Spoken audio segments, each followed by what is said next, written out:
Hey everyone, I wanted to go over the new and exciting news that we got for Monster Hunter Rise Sunbreak that's set to release onto both the Nintendo Switch and on PC on June 30th. Today we're going to be checking out brand new information that we got for each one of the brand new monsters that have been introduced for Monster Hunter Rise Sunbreak. Originally, this information was posted first on the official game's website in Japanese, but then soon after, late afternoon yesterday, they went ahead and updated everything into English, so we now have brand new details for each one of the monsters. There's 6 of them in total that they mentioned on the official page, so that's pretty much all we have so far. They also have descriptions for each one of the monsters, and a couple of little smaller details, which I'm not going to worry about too much. But first and foremost, what we have here is Malzeno. It mentions that he's an elder dragon covered with elegant silver scales. It drains the life energy of other living creatures, creeping around at night and attacking its prey from behind. Though Malzeno appears regal at a glance, it takes more of a sinister appearance after draining enough energy. So of course here we basically get the confirmation that this is in fact a life siphoning monster. This is something that we got even in the concept art information that they mentioned specifically. So this is just pretty much more confirmation of that. As if the most recent trailer wasn't proof enough, we now know that he's pretty much going to be trying to drain your life as best as possible. And not only yours, but whatever other creatures that he might end up having like a bout with at the same time as you're engaging him. They then mention in the official page, they mention Luna Garen. It says an azure colored fanged wyvern with an organ that chills the air it inhales, which then circulates throughout his body in the unique form of thermal regulation. It can travel long distances and endure significant environmental changes, allowing them to occupy a wide range of habitats. Now this one is interesting only because it says like wide range of habitats, as if like this monster could basically have appeared anywhere else and at any other point in the series. This does not touch upon the fact that we did see in the brand new trailer that he does have an enraged mode, as we figured he would, where he's walking around in hind legs and kind of like attacking like a man werewolf type of a thing instead of on all 4 legs as we typically would usually expect to see him. Thankfully, the page was also updated for Gara Golem. This is a brand new monster that was showcased in the presentation, and it says this is a monster categorized by its massive rigid body.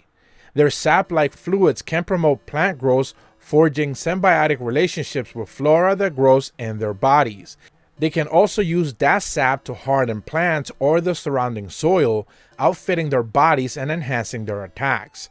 Now, this does seem to make it sound like, you know, he's going to be able to have this sap ability of being able to like his body harden in any way, shape, or form.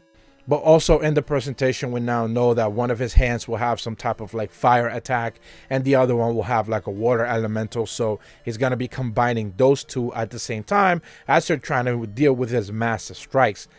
Now, do remember that these 3 monsters are being called the 3 Lords of the Citadel, pretty much the new area that you're going to be exploring. I'm going to have a separate video going over the full details for the Citadel because there's just a lot of information that is all in Japanese that is not even in the official website that we now know, but I'm like trying to translate all of that and make a separate video like fully digesting all that information as best as possible.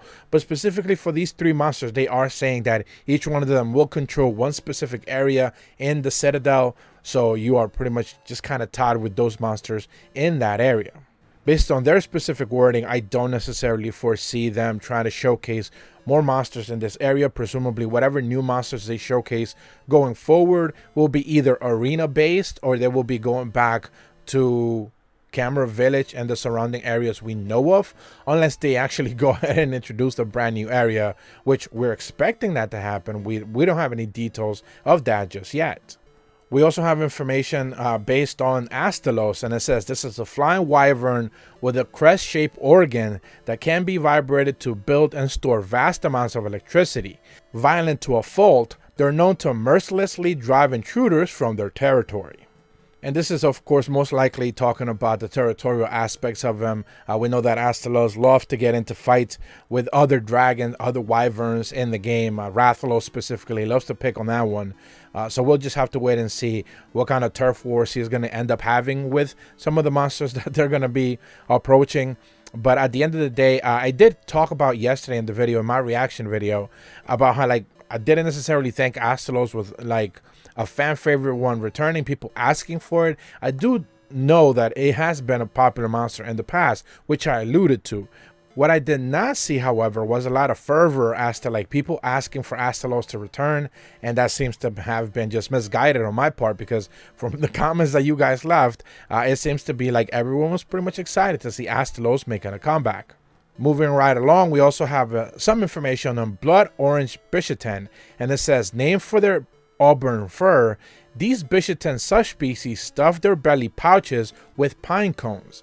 They use these pine cones to pelt hunters and then use their breath attacks to ignite them. So as we talked about yesterday, these guys are now pretty much the brand new subspecies for one of the newer monsters. We have expectations that there will be more subspecies, and I already have 2 of them, which based on some of the information that we have seen, I think there's 2 clear tells of other subspecies that we might be seeing introduced in the near future going forward. When it comes specifically to this Blood Orange Bishaten, it is just interesting that they just decided to remove the fruits and they just basically gave him pine cones and they called it a day. He does seem to have like actual fire attacks, which have nothing to do with the pine cones themselves, but other than that, it is just kind of like a Bishaten in a different color. Nothing necessarily all that exciting, to be quite honest. And last but not least, we finally have some information on Shogun Senator, one of the first monsters revealed coming to Sunbreak. And it says, large Carpathians that originally appeared in Monster Hunter 2, known for using wyvern skulls for their shell. Shogun Senator attacks their prey with long, sharp claws, which are strong enough to bore holes through their solid rock. Very rarely, they may also drop precious pearls. Now, at this point in time, it is worth mentioning that we have seen gameplay now of 3 of these 6 monsters. We have seen gameplay for pretty much Blood Orange Bishaten. We've also seen gameplay of Lunagarin, and we have seen gameplay of the new monster Garagolm. We have not, and I repeat this, we have not seen gameplay of Astalos, Shogun Senator, and Malzeno, interestingly enough. They do showcase the Malzeno cutscene, presumably that leads into the battle itself. We've also seen the like environmental introductions for both Astalos and Shogun Senator. That is basically the cutscenes that we have seen, but those are like rendered like separately. Those are not like actually in game, so we are still waiting to see actual gameplay for 3 of the 6 introduced monsters in Sunbreak. So I'm waiting to see what they're gonna do with that, if there's something that they're not necessarily showing us just yet. And like I've talked to Malzeno, and I'll continue to bang on that drum, based on the concept art information that we got, he does seem to have some wall climbing abilities, which presumably we are not seeing just yet. And the castle seems to be, you know, at the very least, the castle information that we have seen based on the video clips, that is a high enough like castle that, you know, that seems to be the case. He's going to be able to climb those walls rather easily. But that's about all the information that I wanted to go over today, going over the new details we got for each one of the monsters. I do want to make another separate video for the Citadel, going over a couple of other informations regarding some of the new details that we got for other things. But again, I want to translate everything accurately and make sure I put that out without making any mistakes and trying to rush anything just to get it out there. If you're brand new to my channel, be sure to leave a like and subscribe, hit the bell to receive notifications when the videos go up, and as always, thank you so much for watching. See ya!